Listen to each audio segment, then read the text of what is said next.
Mr. President, the second question comes to us via email from El Paso, Texas. Rebecca Harris writes, what can be done to get money to small businesses? I keep hearing that banks are still not loaning because of lack of confidence.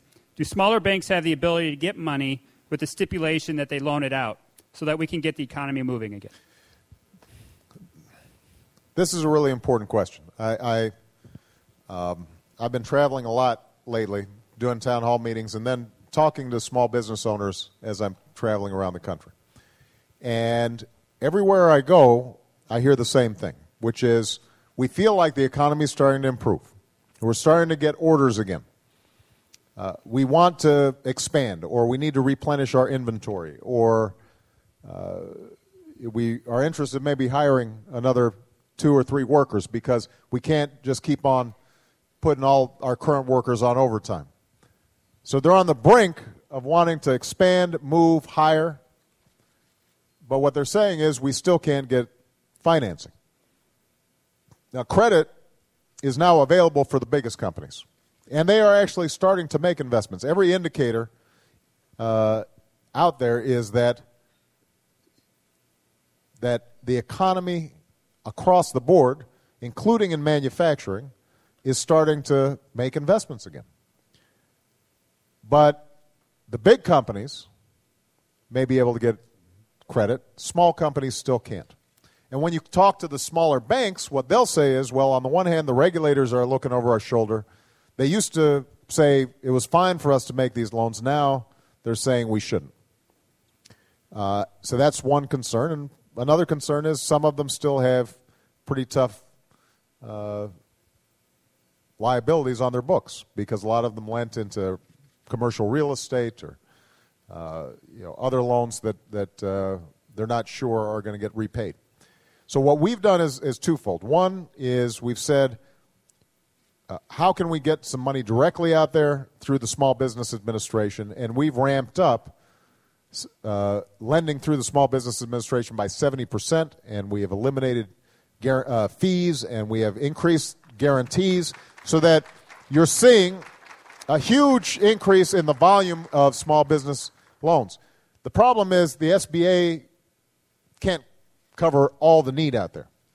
And, there are 30,000 community banks out there that are serving their communities and small businesses. So we've got to get money to them. That's why what we've said is let's get $30 billion that's been repaid as a consequence of the big banks getting well and having to repay their TARP money.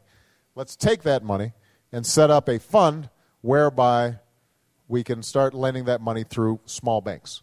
Now, last thing I'd say is I was asked, is there a way of stipulating that this will go to particular loans?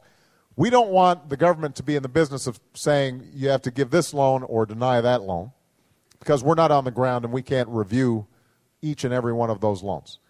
But we are very confident that the most efficient way for us to get money to small businesses is to make sure that the community banks are getting these financing facilities that allow them to get money out. And if they do, we think that that's going to be a major job creator right now.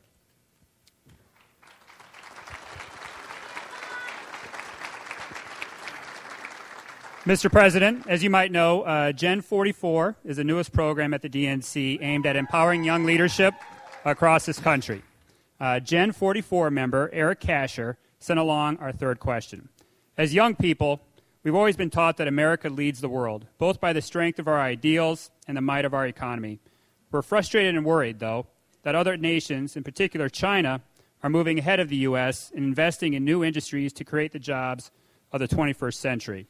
What are you doing, and what can we do to make sure we're not left behind? Well, I had lunch with some corporate CEOs, big companies. We want to increase exports. We want to start selling overseas. We've been an economy that just is consuming.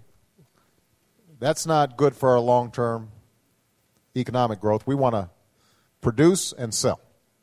So I talked to them about this, and every one of them was concerned about us falling behind in some key areas relative not just to China, but countries like South Korea and other Asian countries, in some cases in some sectors, European countries. Number one, we have to revamp our education system. That's why I'm so proud of what we've done with that's why I'm so proud with what we've done with Race to the Top. We want to reward excellence. Now, the federal government doesn't provide the majority of funding for schools. Mostly it comes from local school districts.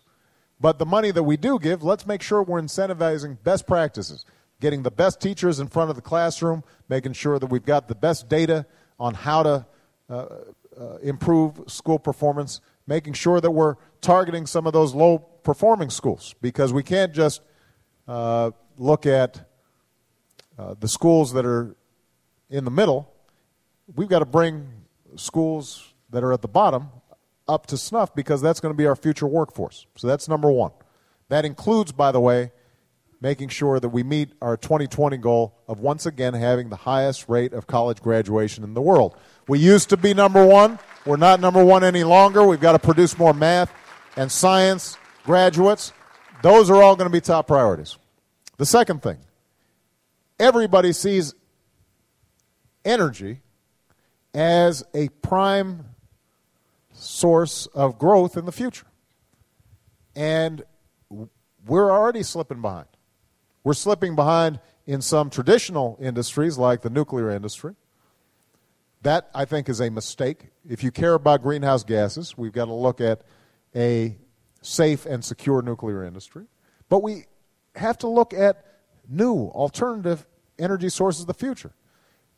And I'm proud that the Recovery Act gave the biggest investment of clean energy, made the biggest investment of clean energy, both in research and development, but also actual construction and commercial application in history.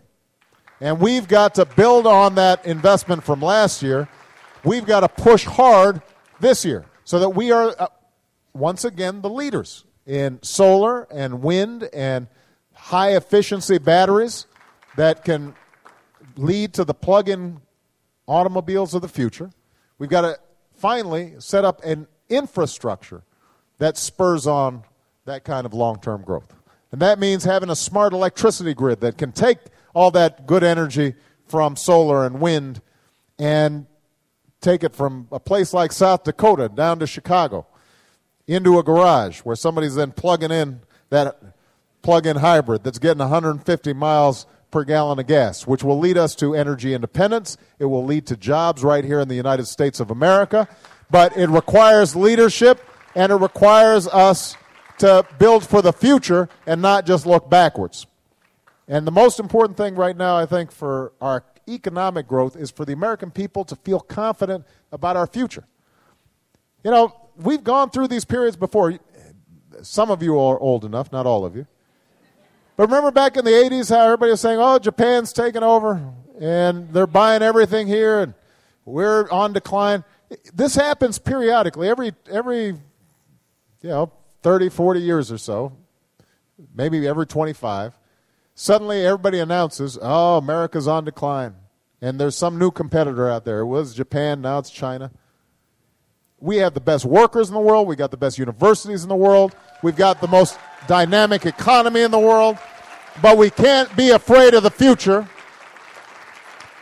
And we've got to have a government, a political system that works.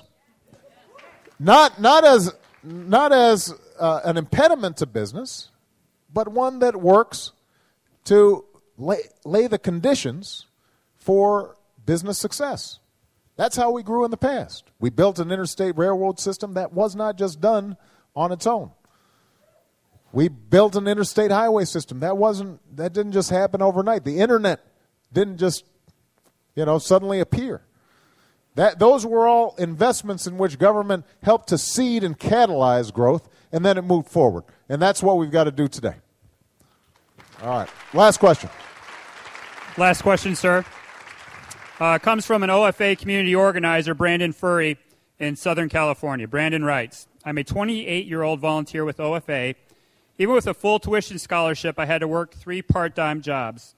I barely could afford food and had little time to study. As my grades started to drop, I decided to drop out rather than ruin my hopes of doing well in school. I would like to go back to school full time. How are you going to help people like me to make it easier to go back to school and make a lasting contribution to our country? Here's what we've already done. We significantly increased Pell Grants, made them more accessible to more people, and increased the levels so that they would actually pay for a community college education or a four-year college education. The next step is to relieve the burden that so many young people are feeling in terms of the amount of debt that they're taking out just to go to school.